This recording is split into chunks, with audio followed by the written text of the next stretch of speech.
Here, I'm not quoting Muslims who have done this research. No, I'm quoting here non-Muslims who have done this, the extensive research, did this, the studies, did the carbon dating and everything that shows that the Quran go all the way back to.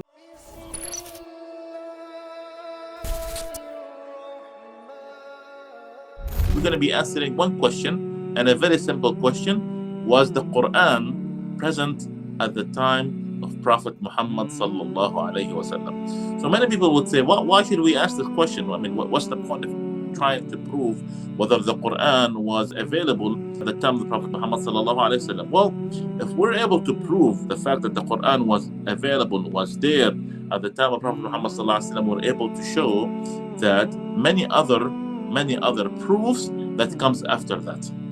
If we're able to show that the Quran existed at the time of the Prophet Muhammad sallallahu alaihi wasallam, we're able to show many proofs after that. So number one thing that we need to establish from the beginning, that many skeptics and many critics try to invent and try to make us doubt, is the Quran was not present at the time of the Prophet Muhammad sallallahu alaihi wasallam. The number one proof is that the Quran came to us through a chain of narration that goes back to the time of Prophet Muhammad sallallahu alaihi wasallam. And this is something that, my dear respect brothers, this is something that we as Muslims have and no other religions have, and this is something that we are very unique, that we should be proud of. What we have is that we have the Sanad, in which that we have people in the chain of narrations that have carried this Quran, have memorized this Quran, that goes all the way to the time of the Prophet Muhammad sallallahu alaihi wasallam. And any hafiz, anybody who memorized the Quran nowadays, including many that we know of, for instance, have a certificate.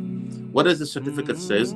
That I have memorized the Quran from, and then he would list the chain of the people that he have taken this Quran from, that goes all the way, generations after generations after generation, that go all the way back to Sayyidina Prophet Muhammad sallallahu alaihi wasallam. And this is something that we as Muslims should be proud of, because such thing does not exist in any other religions except in the religion of Islam. And if someone has something like this, show us their proof in which that they have a chain of people and narrations that are connected, and they have carried this piece of information all the way through many generations without alternation, without any changes, and it carries along with it not only just the text and how we memorize it, it carries with it the tajweed, the proper pronunciation of each and every letter of the Quran. And this is something, my dear brothers, is something that we should be always proud of. Alhamdulillah Rabbil Alameen. So that's number one proof, is the fact that the Quran came to us through a chain of narrations that are connected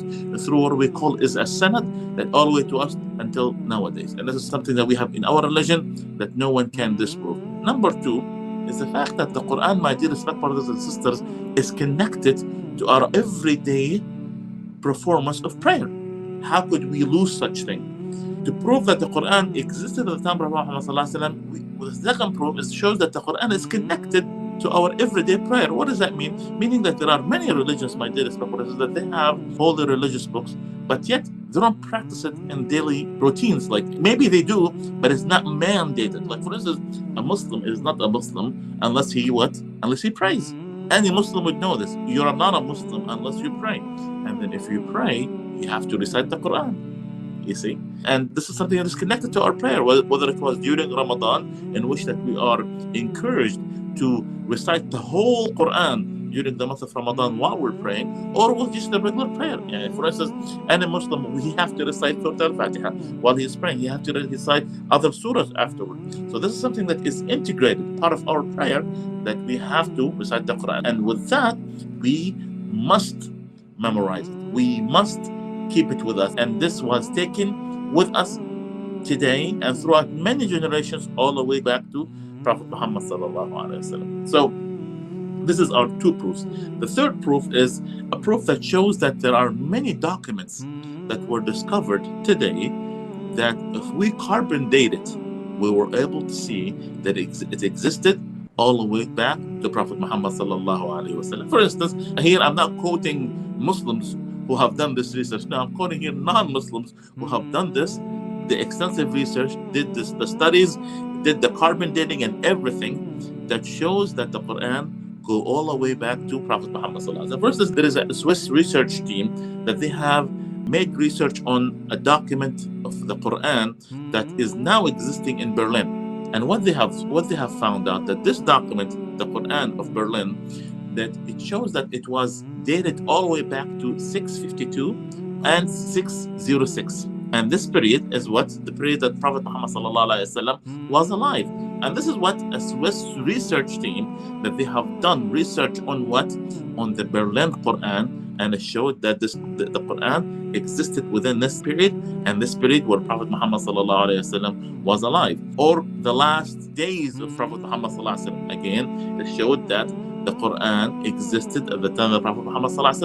Another Quran, the Quran of Birmingham, what they have done the same thing. They have done carbon dating, and the carbon dating show us that this Quran existed between the period of 568 and 645. And again, this shows that this is the time of the period where Prophet Muhammad was alive. And there is a professor, his name is David Thomas, and he specializes in this area. And what he said, based on our studies, we could prove that the Quran existed in the earlier periods where Islam was alive, which is the time of the Prophet Muhammad And the same professor, David Thomas, what he said the document of Birmingham is most likely came in the period where Prophet Muhammad was alive.